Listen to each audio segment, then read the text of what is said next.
3 বছর ধরে চলা জালিয়াতি মামলায় অবশেষে জরিমানা থেকে অব্যাহতি পেলেন মার্কিন প্রেসিডেন্ট ডোনাল্ড ট্রাম্প। বৃহস্পতিবার প্রায় $500 মিলিয়ন জরিমানা বাতিল করেছেন নিউ ইয়র্কের আপিল আদালত। অতিরিক্ত আখ্যা দিয়ে আপিল আদালত ট্রাম্পের জরিমানা বাতিল করলেও তার বিরুদ্ধে আগের দেয়া দণ্ড বহাল রেখেছেন। নিউ ইয়র্কের অ্যাটর্নি জেনারেল লেটিশিয়া জেমস জানান, রায়ের বিরুদ্ধে উচ্চ আদালতে আপিল করার পরিকল্পনা রয়েছে।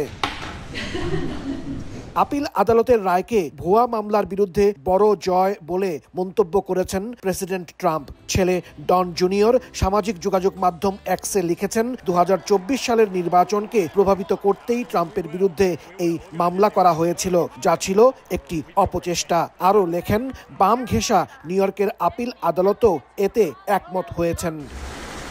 অ্যাটর্নি জেনারেল লেটিশিয়া জেমস 2022 সালে ট্রাম্প ও তার প্রাপ্তবয়স্ক সন্তানদের এবং ট্রাম্প অর্গানাইজেশনের বিরুদ্ধে একটি সুস্পষ্ট দেওয়ানি মামলা দায়ের করেন। অভিযোগে বলা হয়, তারা বেআইনিভাবে সম্পদের মূল্য বাড়িয়ে দেখিয়েছেন এবং সম্পত্তির মান জালিয়াতি করে ব্যাংক ঋণ ও বীমার সুবিধা আদায় করেছেন।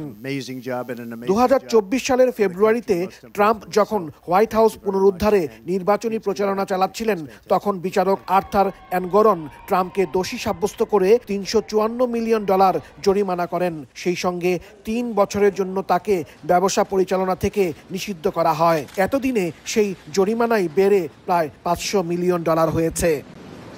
হাসানুজ্জামান সাকি, সময় সংবাদ, নিউ ইয়র্ক।